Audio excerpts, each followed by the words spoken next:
Hello guys, Lolo. This is for sign Leo, Aries, Sagittarius. Welcome dito sa aking channel, sign Leo, Aries, Sagittarius.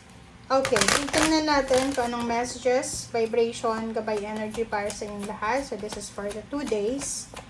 This is for April 7 to 8. Okay. First sign, there's a number 5, a long distance, mature man. So, first sign, maybe nasa long distance relationship ka, nasa ibang bansa ka ba?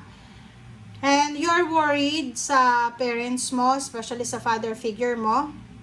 Or maybe nakikita ko sa'yo dito na if you're a single na first sign, Leo, Aries, Sagittarius, maybe you're having a relationship with old man or old woman sa international, pwedeng ibang lahi, or Pinoy siya.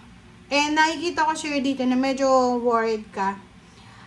Doon sa mga Pilipina na nasa Pilipinas, if you are parang having an long distance relationship sa mga may edad na foreigner, nakikita natin dito na medyo mag-aalala kayo. Kasi sa crisis ngayon, since may edad na siya, posibleng magkaroon ng problema sa mga transportation, sa pagsakay ng eroplano, ang daming canceled or ang daming delays. Alright, so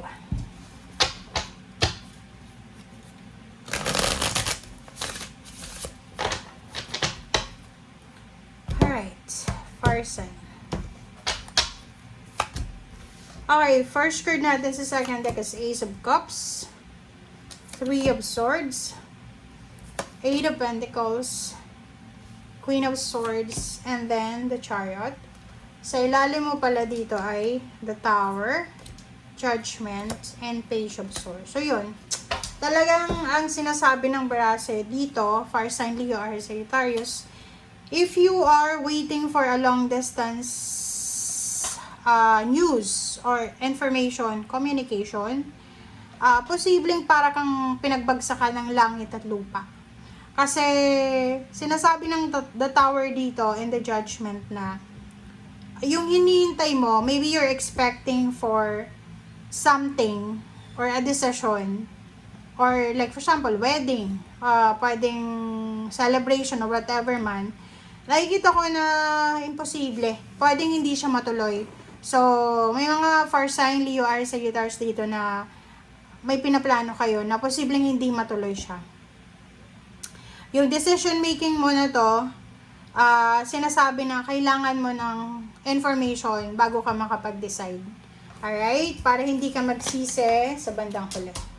Ace of Cups, 3 of Swords. So, yun. Sabi ng baraha dito, for the 2 days, possible na ma-disappoint ka, magalit ka sa karelasyon mo. Pwedeng makasakit ka or masaktan ka. Pwedeng mag-away kayo ng karelasyon mo. Another is, if you are fire sign, especially yung mga Leo or Sagittarius dito, sinasabi ng baraha sa inyo dito na there's a new direction na ipinapakita sa iyo ang universe na pwede mong pagkakitaan.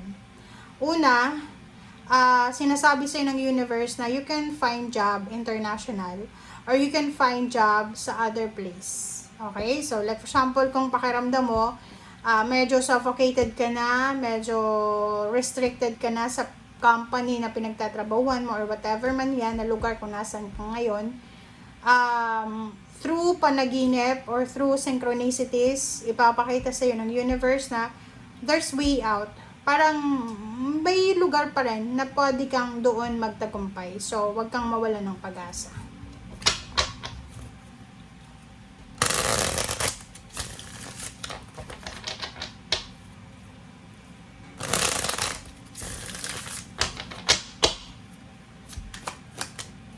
Okay, Ace of Cups.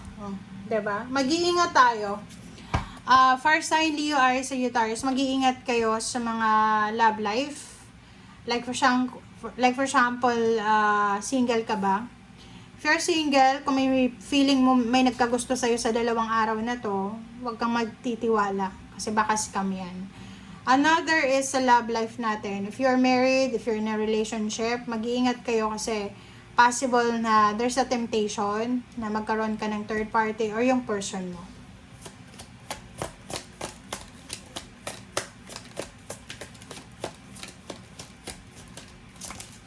Alright, so Three of Swords, Queen of Cups, and the Hermit. So, yun.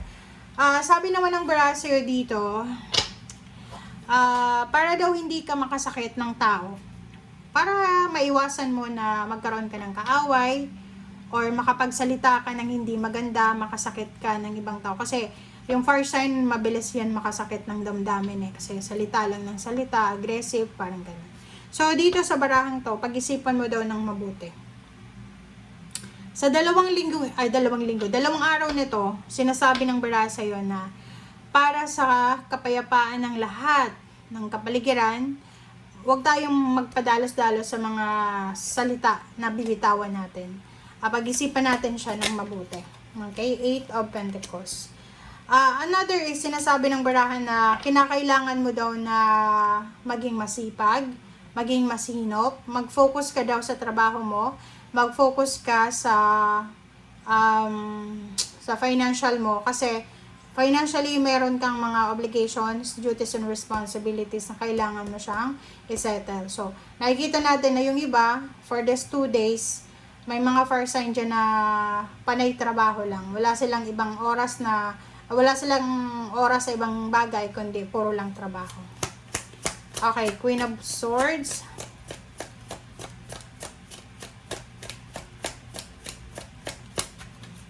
Queen of Swords.